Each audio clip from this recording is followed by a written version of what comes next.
then reluctant to canter. And I just keep moving the wall back and back and back till he starts to get a little bit of that. You know, I'm going to rock back and kind of jump the wall instead of scoot forward and just kind of charge through the wall.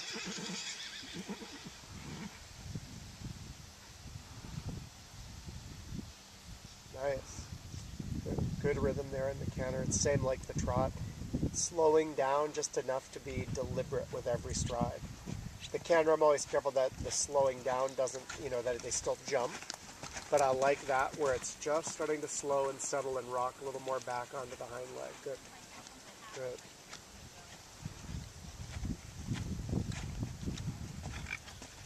And again, when you're ready, reins maybe a bit shorter, taking that little bit. And that's just to keep building up a little pressure lengthwise in his body to get the arc of his back to lift even higher and higher. Good follow through there. So I like that at this stage still, like the commitment of going, yeah, once we're committed, we're committed. If it wasn't a great one, I'll come back to trot like here and just reorganize, do it again. But yeah, nice. Good. That was the best one.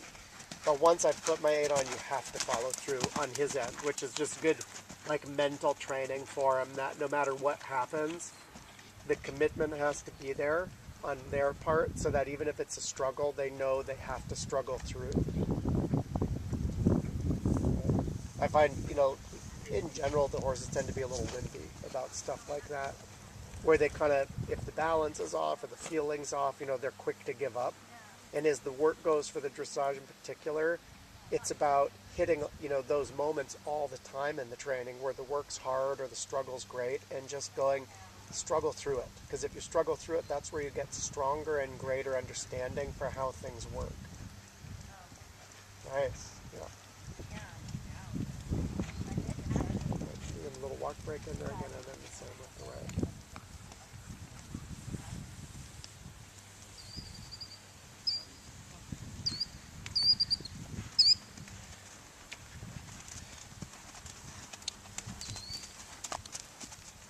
Gail, want to buy a saddle?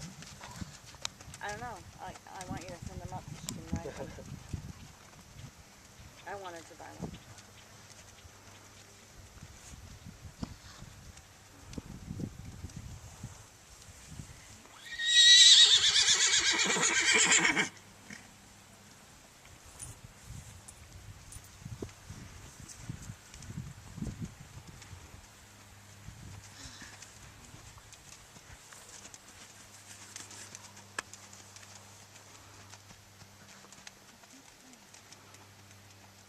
Getting warm. Yeah, it feels good. Yeah.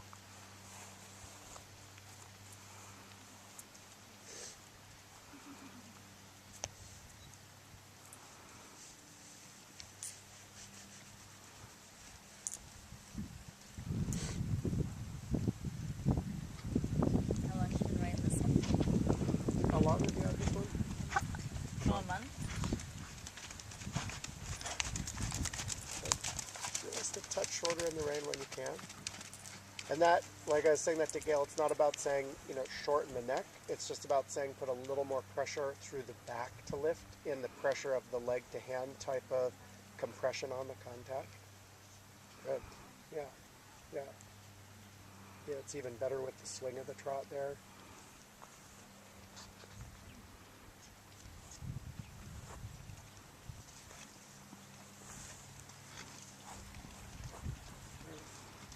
And then just as you're ready, a little turn of the trot.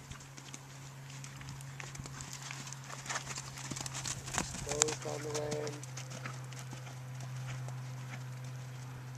Not a bad one, just a little scooting forward. Are you going in the indoor arena? No.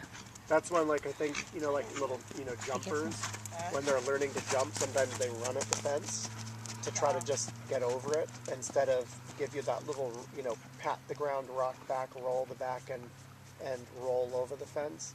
And you sometimes just have to teach them. You kind of back them off a little. Sometimes you make the fences a little bigger. That can be just a little bit more of the contact. Sometimes just ground lines. Same mindset, where you're kind of going, what can I do to get that feeling or teach that idea that the transition or the shift of the canter, yeah, good, comes more upward through the back as opposed to out over the ground. Good. That's where the strength build effect of the transition lives, right? Is in the lift of the back. Whereas if they get that kind of flat surge up to canter, they get to canter. It's not like there's no benefit, but there's no benefit of the transition in terms of strength build. Nice. Yeah. Yeah.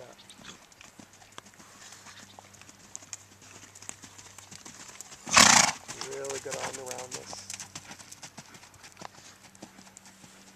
Good. And good in the rhythm. That's like the left side where it just finds that very subtle moment as it starts to slow down and it shifts back, starts to carry a little behind, gets that nice rolling feel through the back. Good. Good. Nice. Trot again when you're ready. One more trot. Ready. That's where, like, as young horses, I always want them.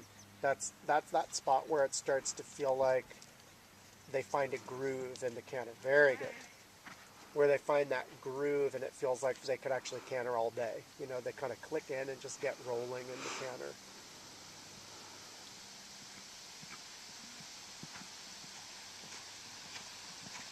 Nice. Good. Keep taking both in the trot and the canter that little bit of risk with the contact. And you just keep taking a little, closing the leg, putting a little bit of lengthwise pressure on. Good. And that's that idea of just saying how round and how lifted can I get your back to feel underneath me.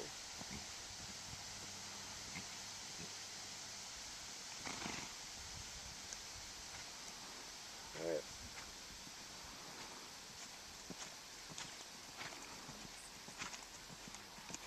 All right. Trot again. Yeah, super down transition, yeah? Stayed up through the back, didn't bottom out, kind of belly down into the transition. Good. And didn't give that look like he was wanting to duck behind the leg or drop the contact in the down transition. Yeah, good float there to the trot as well. That's that swing quality of going, I'm going to let the swing or the speed of the stride slow down enough underneath me so that it can start to take big steps where the hind leg really reaches under and starts to inflate and pump the back up to lift underneath you.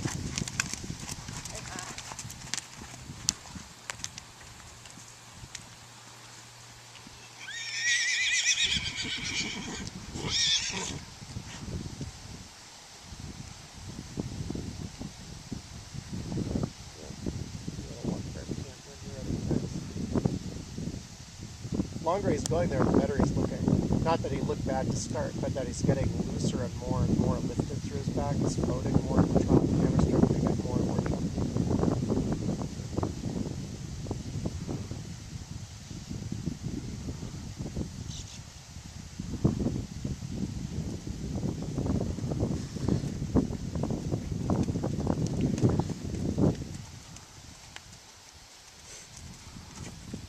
Do video on your phone or on mine. Jackie's? Mine. You want to see it? Yeah, maybe later. Okay. Curious more than anything. Yeah. Didn't really feel as bad as I thought you were going to tell you the truth. Really? Yeah. Well, that's good. Yeah. Only that she looks a lot harder than she actually feels, you know? Yeah. She just looks like such a struggle. You didn't make it look that way, though. Yeah, that's why I'm kind of curious to see.